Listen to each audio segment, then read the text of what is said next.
prioritization, like I was so used to like, it was me, myself, and I had all the time in the world and I could focus on whatever I want. And then you get married and then you have kids and you realize, ooh, I have, I'm spread a lot more thin. I have a lot more things to focus on. And I know you realize that you've got 3 kids yourself.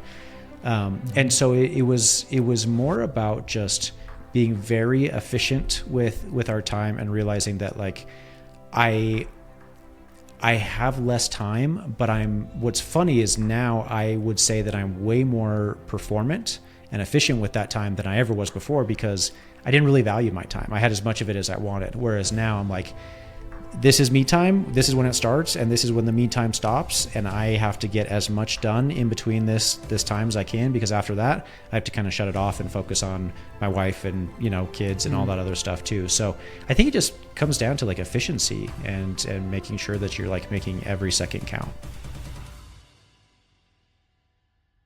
Well, welcome to the show. Nathan Newberry, your host. I have Bryce Matheson here on our call today. Super stoked to have him. He is an expert in so many arenas in real estate and in finance, and we're looking forward to hear his whole success story and just understand what you do. Starting off, Bryce, tell us a little bit about like the definition of what high performance means to you, what that really kind of does and applies to your ethos. Yeah, absolutely. So it's an excellent question, by the way. Very good question. In my opinion, high performance is starting and never stopping. And that sounds so basic. And I think that holds true for pretty much everything in life. Like I've just found that like anything you do, it's not necessarily about the intensity. It's just about that consistency. And so for me, the high performance is just like setting that goal that's far enough out, but you know that it's at a pace that you can achieve, and you're without a doubt that you're going to get there because it's something that's attainable. But if you do those small, simple things every single day, you're going to get there. Yeah. And then tell us a little bit about what you do. Like help us give a bird's eye view of like how you've gained the success and what you do to help people. Sure. Yeah. So we're, I've dabbled in probably a little bit of everything, and it sounds like you have too. You're a normal entrepreneur if you weren't. Yeah, I'm like, ooh, shiny. Like let's go try that one. But right now our bread and butter is real estate, and I've done a lot of different things in the past. Like I've done some SaaS, some software. I've tried some product businesses, things like that. But real estate was one of those things that I kind of like tripped and fell into, and for whatever reason, it seemed to just stick, and we were, the most profitable and most successful with that one. And so we leveraged that and we took it and we ran with it. And 7, 8, 9 years now, we're still with it and plan to be so for the next, hopefully, decade at least. Amazing. Well, tell us, bringing it back to the very beginning. I feel like we're always kind of wired to be a little crazy with being risky in a sense of being an entrepreneur, but like help us bring it back to the very beginning of like when you kind of like had that awakening understanding that you were a little bit different in how you kind of managed and kind of thought through that whole strategy. Yeah. So I've known, and people have told me that I'm a little bit eccentric, but I've known since I was a little kid, like always been an entrepreneur. I like, have you ever seen those big tubs of like Red Vines licorice that you can get at Costco? Oh, yeah. So when I was 7 years old, I went to Costco and bought one of those. And then I took 5 pieces of licorice, individually wrapped them up in saran wrap, and I sold them on the playground for, 25 cents a piece. And that was how I earned the money to buy my first TV or whatever I was saving up for at the time. So like, I think some people are just wired with it and you can't turn it off. And I think I'm very much that way. Like I've always had that drive. I've just loved like systems and processes and building things that just grow organically. It's just, I don't know, it's just exciting to me. So I think I don't want to say that it's not something you can develop, because I don't believe that at all. But I do think that some people just like intrinsically deep down, just some people have it and some people don't. So I don't say that to be discouraging, but I feel like I've been one of those people who's lucky enough to just like have this drive and to push and kind of just have that entrepreneurial mindset. Yeah. I had a similar understanding of that, like the very beginning. But I remember specifically when it turned on for me was when my wife came to me and said, "Hey, I'm pregnant and you better get your crap together or go get a job." And it was awakening realization like, oh gosh, I got to get serious about this. I can't be freelancing or a wannabe entrepreneur. I got to get really clear. But man, yeah.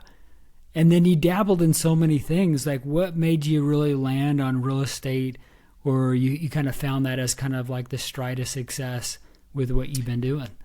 Yeah. So I followed the pretty traditional route. Like I think there's this like, maybe like pride or ego thing among like entrepreneurs that like, oh, I was a dropout, or like I was never that. Like I was a pretty straight-laced kid. Like I didn't have issues with like drugs or alcohol in high school, and like like I graduated high school and then I went to college and I got a big boy job and I just kind of followed like the normal path, right? And so once I graduated, I got my first like big boy job out of college. And for whatever reason, I just kind of like had it in my head that like, okay, I now have this big boy job. Now it's time to get the big boy house. And that was like the whole extent to it. So I was like, I guess it's time to buy a house. So bought a house. At the time I was living with a couple of roommates in an apartment. And so I was like, oh, this is great. You'll just move into my house with me. You'll pay me rent. And this is a great scenario for all of us. So we did that. We had my buddies move in with me and did that for about 2 years. 2 years later, and mind you, at this time, like I still wasn't really in real estate. Like I was just living in a house. Like I wasn't like doing anything with it specifically. Had your rent paid for you. You had your mortgage exactly. paid Yeah, for it was you. a win-win. Like absolutely. Yeah. So two years later, life looked very different. Like I was engaged, about to get married. And so my wife actually, or my soon to be wife at the time, she had a house as well. And so we ended up selling my house, moving into hers. And, when we sold that house, I remember, like very vividly walking out of the title company with a check for $40,000. And, coincidentally enough, that $40,000 was exactly what I was making at my W-2 job. And I remember that is when the light bulb moment happened for me, because I was thinking, oh, wow, like I didn't really do anything to make this money, but at my job, I had to slave for an entire year to make the same amount. So it was kind of like I tasted the blood in the water. Like that was kind of the first catalyst that set it all off. We're like, okay, if I made this much from one house, what would happen if I did 10 houses? And that's just how it started. And granted, when people think that you had a $40,000 check, it's not because the housing market was only $40,000 that you sold the house at. And I think people think that, like, man, where in the world can you buy a $40,000 house? I mean, it's no.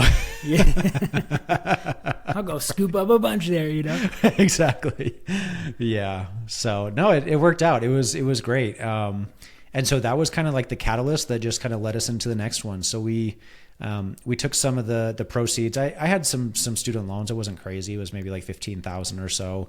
I had a little bit of credit card debt, but after paying all that off, I think we had $15,000 or $20,000 left over. And so we used that to buy our first like official rental property with, no tenants living with us. And then it just kind of snowballed from there, and we moved on to flipping and lending and a couple of the things that we're doing now. Yeah. But that's, those are the baby steps. That's how it started. Where did that obsession start? Was it a book, a conference, a course? What kind of started spinning your wheels of the education and understanding how to get into that? Yeah, I don't think there was necessarily like, I think that came after the fact. Okay. I think that I like tripped and kind of fell into real estate, and like it worked out for us.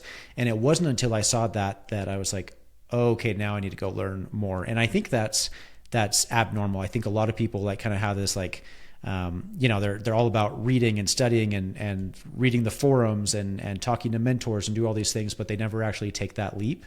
And we kind of did it backwards. Like we took that leap and then we're like, oh, I don't know what I'm doing. And then you can go and study. But I personally, I like that perspective better, because you don't know what you don't know. And so I think a lot of people talk about, like, I know you've been in sales before, like you could read 20 books on sales, but until you take your first sales call, Right. you're going to learn so much more from that first call. And then once you have that experience, that taste, then you can go back and start reading on tactics and sales and closing frameworks and all the different things. Yeah. And now you have that background and that experience to really jump off of. Yeah. What were some things that you had to apply as you're growing? What were some principles or habits you had to install, or things that shifted from being from college to being married to being a high performer like yourself? What's have been some of those things that you've had to learn along the journey that's helped you arrive at the success that you've been at now? Yeah, I think the biggest one, or the one that comes to mind first, is really just like prioritization. I was so used to like, it was me, myself, and I had all the time in the world, and I could focus on whatever I want. And then you get married, and then you have kids, and you realize, I have, I'm spread a lot more thin. I have a lot more things to focus on. And I know you realize that you've got 3 kids yourself. And so it was more about just being very efficient with our time, and realizing that like, I have less time, but what's funny is now I would say that I'm way more performant and efficient with that time than I ever was before, because I didn't really value my time. I had as much of it as I wanted. Whereas now I'm like, this is me time. This is when it starts, and this is when the me time stops. And I have to get as much done in between this time as I can, because after that I have to kind of shut it off and focus on my wife and, kids and all that other stuff too. So I think it just comes down to like efficiency and making sure that you're like making every second count. Well, did you have to study that yourself, or was that just kind of like trial and error of like learning it on the go? Yeah, I don't know that I ever like, I don't know if there was any material necessarily where I learned that. A lot of it was just trial and error. And I'm like, yikes. Like I know you've blinked before in the past, and like, where did the day go? And like, you don't even know what you did or didn't accomplish, And so now it's like, okay, I have this much time, this much energy to devote, and I have to get these tasks done, or I need to learn to delegate it. And that's another skill in and of itself, but like, yeah, it just comes down to like learning, like, I have these goals. I want to achieve this, but I only have so much time. How am I going to get there?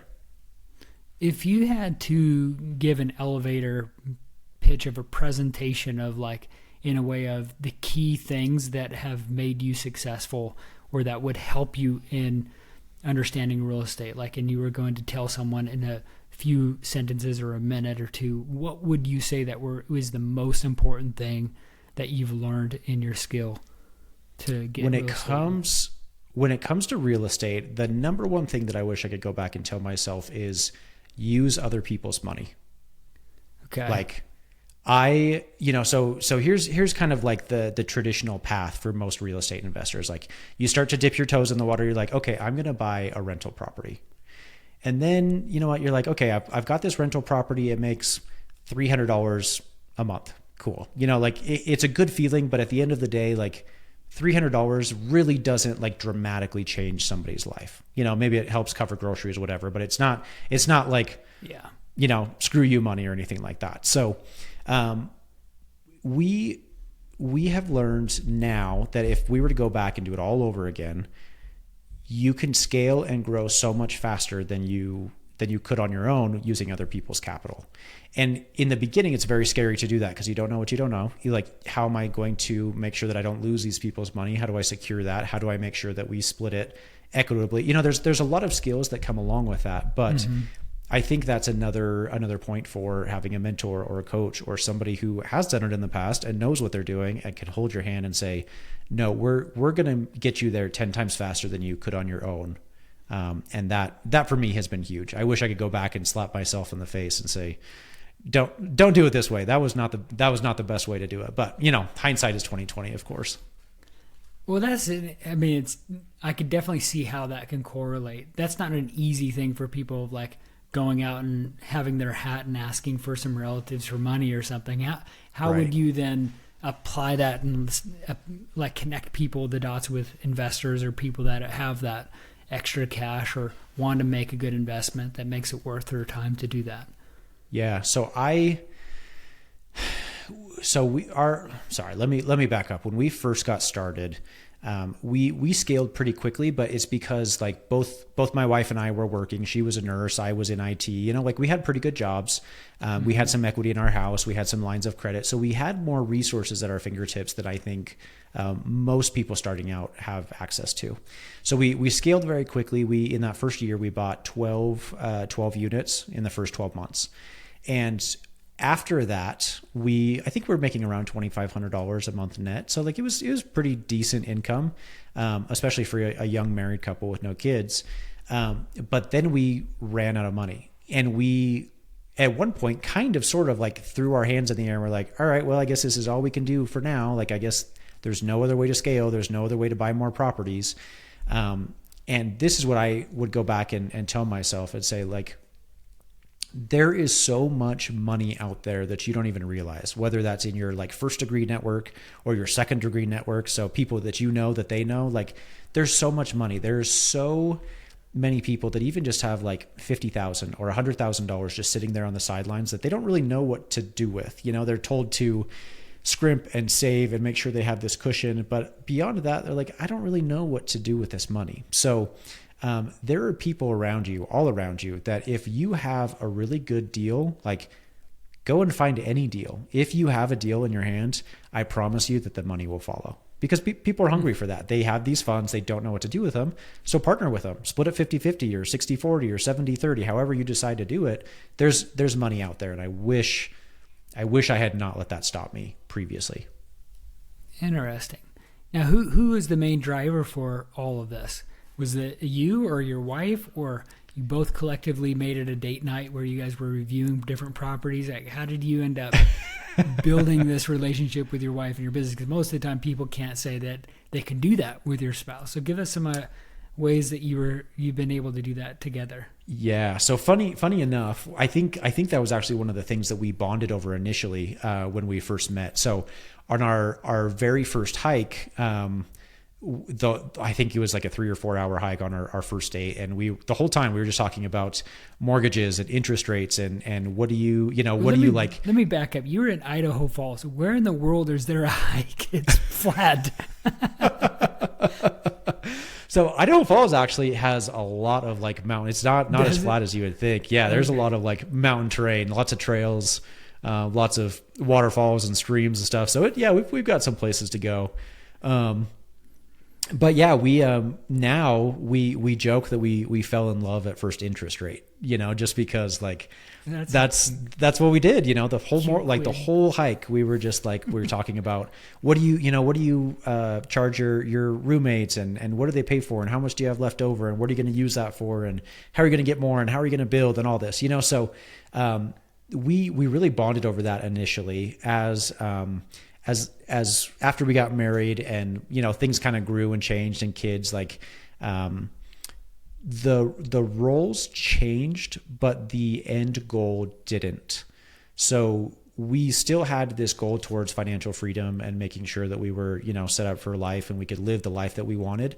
But her role in things changed in the sense that she took on a lot more on her plate as far as, just basic housework and keeping the kids and getting their schedules and packing lunches and making sure that I didn't necessarily have to worry about those things as much, because she knew, hey, I know that you're more focused on this. I can handle this side of it. We're going to divide and conquer. And, indirectly, I'm still helping you with our goals. And I think that's 100% held true. And my wife is a rock star. I don't know how she does it, but it does. She takes so much off my plate. And I think indirectly that gets us where we want to be. Amazing. How long did it take you guys to really get to a point where you got out of that rat race? Probably 4 years, realistically. So you both had your day jobs while you guys were building this portfolio part. We were, yeah. So I would say maybe 3 years. So we really started investing in 2018. My daughter was born right around COVID. And after my daughter was born, my wife quit her W-2 job. And then I still worked my W-2 job for, probably 2 more years. But realistically, I should have quit sooner. I was just a little bit too terrified to take that leap. Even though we had the money in the bank, we were doing just fine. But I think just like mentally, I was like, oh, I've got a family, I've got health insurance, I've got all these things I need to like care for. But yeah, so realistically, I say probably about 4 years. And this is what you teach, right? You teach students how to do this? Yeah. So we don't have like a coaching program necessarily. Right now, we actually have a real estate fund, and we're looking for investors. And this is why I say I wish I could go back in time and kind of slap myself, because maybe you're this way. I don't know, but like I have this like, for whatever reason, maybe it's just like a problem with authority. I don't know, but I just like anytime there's a new challenge, I kind of have this like, no, I'm going to figure it out myself mindset, which is so stupid, right? Like that's not the way you should do it. But I wanted to get my hands dirty. I wanted to buy that property. I wanted to figure out how to like be a landlord and handle the contracts and do all the tenants and all these things. But now, knowing what I know now, there are ways to passively invest in real estate, make way more money than you could have otherwise being a landlord, and not have to deal with tenants and toilets and do all these things. And so I wouldn't say that we like teach that necessarily. Like I don't have a coaching program or anything like that, but we do have a real estate investment fund. We raise capital from investors. We pool all that money together, and then we go out and we buy properties and we pay investors just a flat rate. And right now, especially when interest rates are so astronomically high, you really can't find a lot of properties that cash flow. But we can, and we do. We find properties that are very profitable. And so I don't say that to brag, but I wish, like I said, I could go back and just explain to myself, there's a better way to do this. You know, there are people who are really good at this, and there are ways to make a good amount of money without having to do any work. Yeah. So are you looking for people that just have some extra money, or are you looking for people that just want to more of like diversify their portfolio? Just to give context for people, if they end up following you and have these discussions, is it more wealthier people that you're working, or you have like, you know, a nurse that's wanting to put, you know, a few grand into it? Like how can people and the followers here on the podcast help connect with you and understand a little bit more of that approach? Yeah, good question. So I would say both. I mean, we'll target anyone who wants to invest with us. Most of the time, though, I wouldn't say that we like work exclusively with really wealthy individuals. Like most people are just like you and I, you know, like they have some retirement funds and they want to diversify, or they're tired of making 4% in a high yield savings account, or maybe they have some CDs, or, you know, something that's just like, it's doing okay, but not amazing. We do have some minimums because we're registered with the SEC. And so we do have like some certain criteria that we have to stick to. So our minimum investment size right now is $50,000. But so, you know, some people listening might think, oh, that's a lot. I don't have that much. And that's okay. Like I remember being at that spot in my life, but life changes really quick, you know, and like in a matter of a year or two, your life can totally transform and you can be in a completely different spot. So, we try to cater to anyone and everyone that we can, but, you know, like I said, we do have those criteria that we have to stick to, but we're here for the long haul. So as things change, come talk to me. I'd love to work with you. And, I will say too, like, if you want to get your hands dirty, I've been there. I've done that. I've done all the things. So if you want help, even just like analyzing the numbers on a property, or looking at, you know, just saying like, is this a good deal? Am I going to lose my shirt on this one? Like, shoot me a message. I'd be happy to help and look it over for you. It's very interesting, your approach, Bryce, because I think a lot of people know that they need to get into real estate as a part of their portfolio, and your approach to it of just like, hey, don't even have to worry about it. Just invest in a fund that's going to help invest in those properties on your behalf. And that's pretty cool, because there's REITs, right, that people do in the stock market. But I think this one individually that you're doing is probably going to help you have better returns than even a, you know, Fortune 500 type of, you know, fund or whatever. Yeah, right? totally. So, and like, you know, without diving into the weeds too much, like Realty Income, ticker symbol O, if you're familiar with that, that's a very popular REIT out there right now. And I think people have seen, especially with like what's going on with the market, like even though it's a REIT, it still tracks the market pretty closely. Like there have been a lot of dips with that particular REIT. It's a very popular one. we don't really see those fluctuations in the real estate that we do, because we're buying properties that are so significantly undervalued. They're typically 50% of market value. We go in, we fix them up, and then we stabilize them and increase rents and then sell them for profits. And so it's that forced appreciation, it's that forced valuation that they're trying to increase and grow. And that's kind of our unique advantage as, compared to just buying a REIT and letting it sit there. And you don't really have as much like control over it, because you can't, it's not hands-on, it's not physical. Mm-hmm. Let me ask you off the wall question. What is your normal carry? What's the things that you have with you that you bring, your everyday carry? What do you grab? What's the normal thing for Bryce? What's interesting? This is a good question. I mean, the typical one is phone. Typical one is wallet.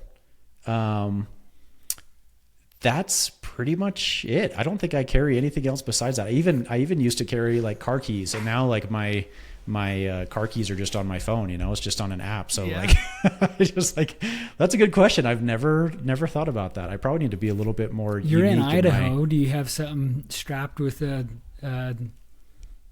something else there? I do have a concealed carry in my truck in case we run across a grizzly bear or something. But no, it's pretty standard. Nothing too crazy. But I probably should carry like a cool pocket knife or lighter or something. I don't know. I feel like people have some. Sometimes people have some unique ones, man. I mean, and that's why I ask. Sometimes it's pretty interesting. Do you know who Peter McKinnon is? He's big on YouTube.